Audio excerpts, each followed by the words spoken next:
Olá a todos, bem-vindos a este episódio de podcast sobre o projeto Edifícios Circulares. O projeto Edifícios Circulares é financiado pelo ZIA Grants e tem como objetivo o desenvolvimento de ferramentas de apoio à decisão para a concepção e construção de edifícios circulares. O projeto é promovido pela Associação Smart Waste Portugal, contando com o apoio da 3 Drivers, da Faculdade de Engenharia da Universidade do Porto e da Plataforma Tecnológica Portuguesa da Construção. As ferramentas a desenvolver facilitarão a definição de passaportes de materiais de edifícios e o cálculo de indicadores de circularidade e de eficiência material, hídrica e energética. Será ainda desenvolvida uma ferramenta de avaliação dos benefícios ambientais e económicos associados à circularidade nos edifícios. Com este podcast, queremos dar a conhecer o nosso projeto e explorar as ferramentas trabalhadas no contexto da economia circular, contando com a presença de especialistas que nos dão a sua perspectiva sobre estas temáticas. O podcast irá, assim, abordar os temas dos indicadores de eficiência de edifícios, passaportes materiais e declarações ambientais de produto. Neste episódio, contamos com António Lorena, Managing Partner da empresa 3 Drivers, nosso parceiro neste projeto, que nos vai falar de uma das vertentes do projeto, nomeadamente os indicadores de eficiência dos edifícios. O António tem mais de 10 anos de experiência em consultadoria ambiental e é especialista nas áreas de economia circular, gestão de resíduos e avaliação estratégica e política pública. Olá António, bem-vindo. Olá, obrigado. Gostaria então de começar por pedir para enquadrar um pouco este tema, explicando o porquê de termos incluído a vertente dos indicadores de eficiência no projeto Edifícios Circulares. Muito bem, a questão é relativamente simples. Nós, quando começámos a discutir este projeto, as 4 entidades que constituem o consórcio, nós começámos o ponto de partida era o setor da construção, porque naturalmente é um setor que tem um elevado peso em termos de consumo de matérias-primas, ou seja, uma pegada material bastante elevada, é o setor com a pegada material mais elevada. Tem um enorme potencial para implementar estratégias de circularidade também, e além disso, além do potencial e além da sua importância, que também é consagrado, aliás, em vários documentos estratégicos a nível europeu e a nível nacional, mas para além disso tudo, a 3 Drivers trabalhado um pouco nessa área. No passado, aquilo que nós sabemos é que existem alguns gaps na avaliação, nas estratégias de avaliação, que nós podemos responder, e foi isso que estamos a procurar fazer neste projeto, é responder a estes gaps de conhecimento ou de metodologia na avaliação de projetos de construção, na avaliação da circularidade de projetos de construção, e nesse sentido achámos que isto era um tema bastante interessante, ou seja, tem aqui uma componente, vamos dizer, mais teórica, mais académica, no sentido de melhorar as metodologias, mas também de aproximar isto ao setor da construção, porque entre aquilo que é a prática, vamos dizer, e as metodologias e aquilo que é a aplicação dessas próprias metodologias no setor, nós vemos que há aqui uma grande distância. Em Portugal ainda hoje, infelizmente, não temos assim um setor que incorpore muito destas estratégias no seu dia-a-dia, nas suas operações. Temos alguns casos, naturalmente, mas ainda não é uma prática corrente. E por isso são estes, no fundo, os desafios os que nós queríamos enfrentar, que nós queremos dar resposta neste projeto. Muito bem. E falando em desafios, quais é que são as metodologias científicas que estão por detrás do cálculo destes indicadores e quais são os principais desafios no seu cálculo? Muito bem, nós temos várias metodologias de avaliação ambiental, começamos por aí. Aliás, é um tema rico em termos de trabalho técnico, o tema da avaliação ambiental. Nós temos, por um lado, ferramentas, vamos dizer, mais quantitativas, que utilizam como a avaliação de ciclo de vida, as pegadas de carbono, que têm todas elas um pouco uma natureza semelhante, têm âmbitos diferentes e objetivos diferentes, mas encaixam-se todas aqui no âmbito da análise da avaliação quantitativa. Mas depois temos outras ferramentas que não são de natureza apenas quantitativa, diria mais qualitativa, que são, por exemplo, sistemas de indicadores. Sistemas de indicadores para edifícios, como o LEED ou o BREEAM, são metodologias de avaliação ambiental, em que em alguns casos baseiam-se em valores quantitativos, mas em outros casos é o sim ou não, ou seja, se implementa, por exemplo, se implementa ou não uma estratégia de redução de resíduos, prevenção e reciclagem de resíduos, ou seja, estas são metodologias mais de natureza ambiental. No nosso caso, neste projeto, nós quisemos apostar mais nas metodologias de base quantitativa, nomeadamente o cálculo de pegadas, por exemplo, a pegada hídrica, a pegada de material, etc. E essas ferramentas, esse tipo de abordagens, nós enquadramos isto na avaliação de ciclo de vida. A avaliação de ciclo de vida é a metodologia, vou dizer, mais completa para fazer avaliação ambiental, não só de edifícios, para a avaliação ambiental.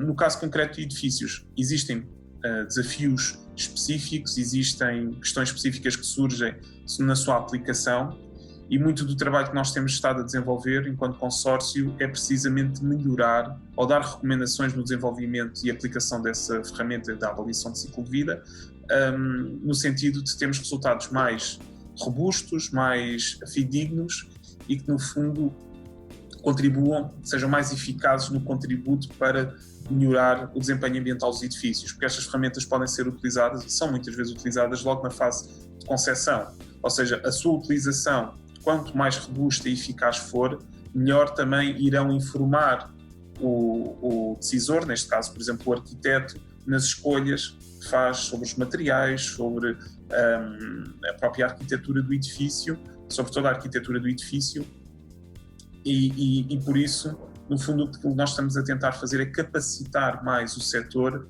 para tomar as melhores decisões no ponto de vista que contribuam para um melhor desempenho ambiental. Muito bem.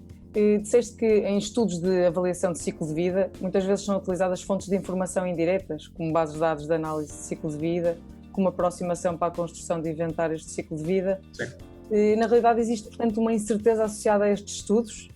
Sim. A avaliação de ciclo de vida, vamos ver, é uma metodologia que é muito intensiva no uso de dados.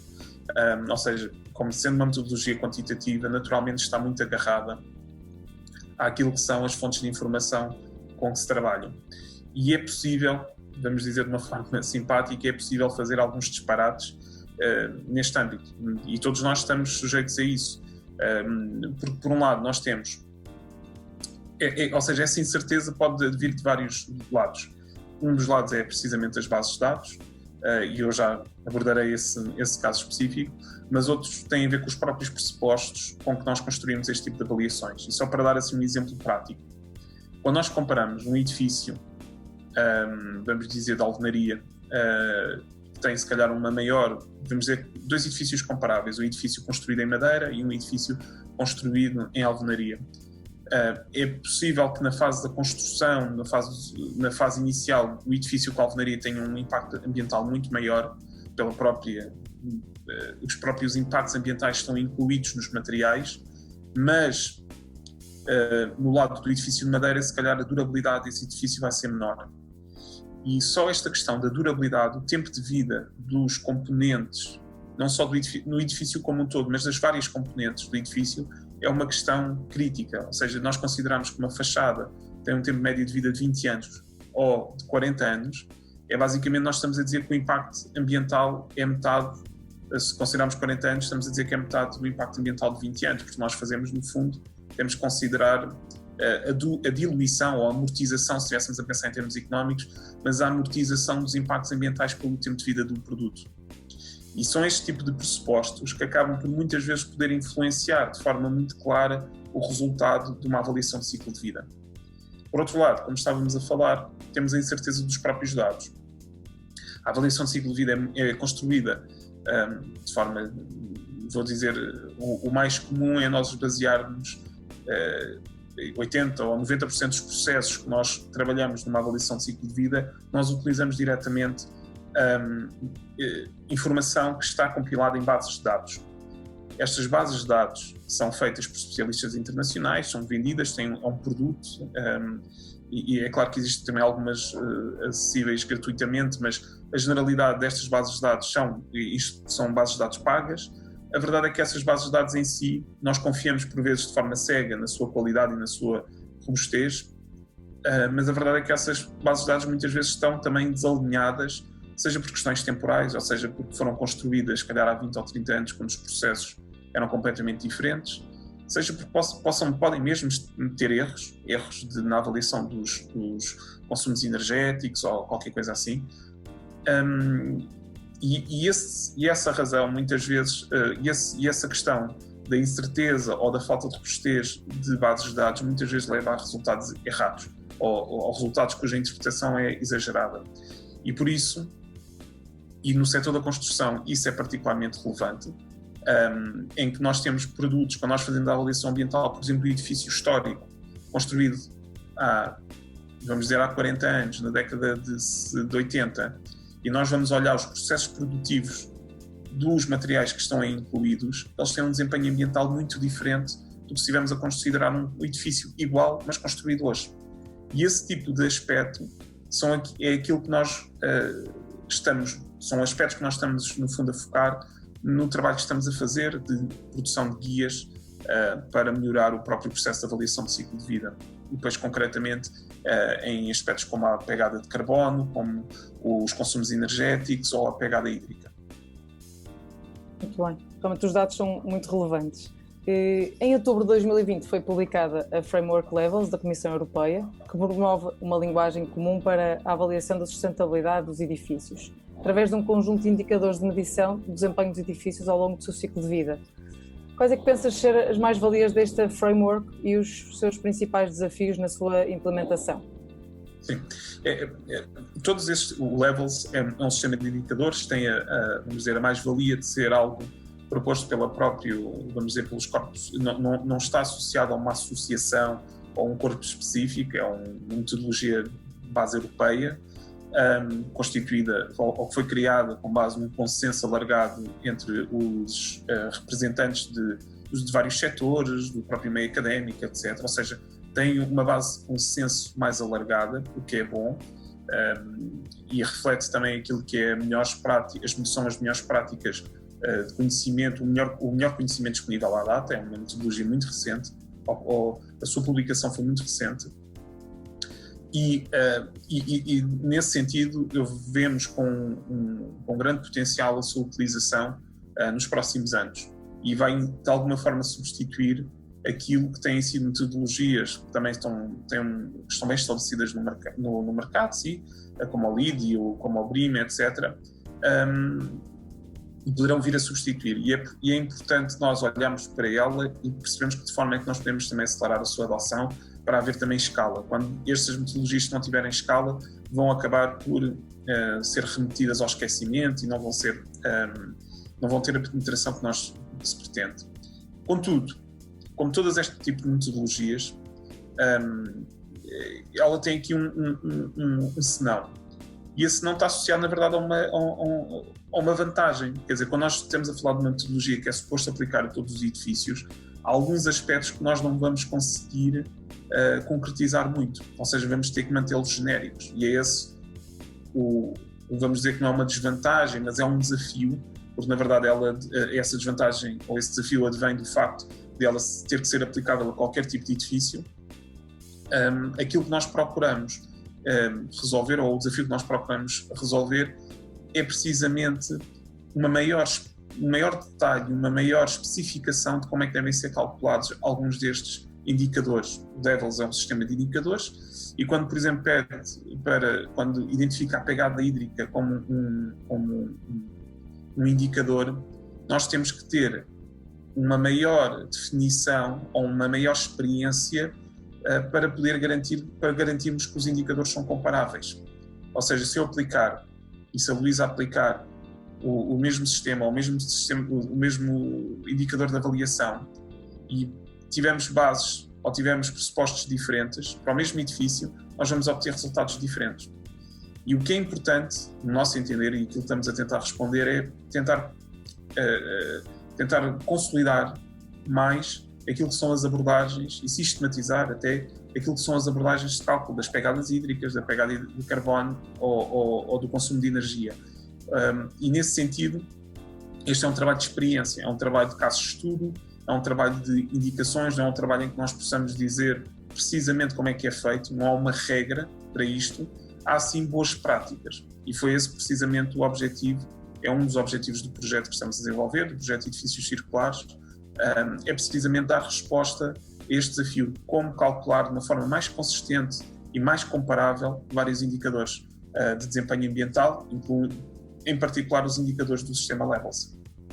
E, antes de terminar, só falou agora no fim também no projeto de edifícios circulares e gostava de perceber como é que este projeto vai contribuir para esta temática. No fundo, em conclusão, como é que vamos contribuir para esta temática dos indicadores? Sim.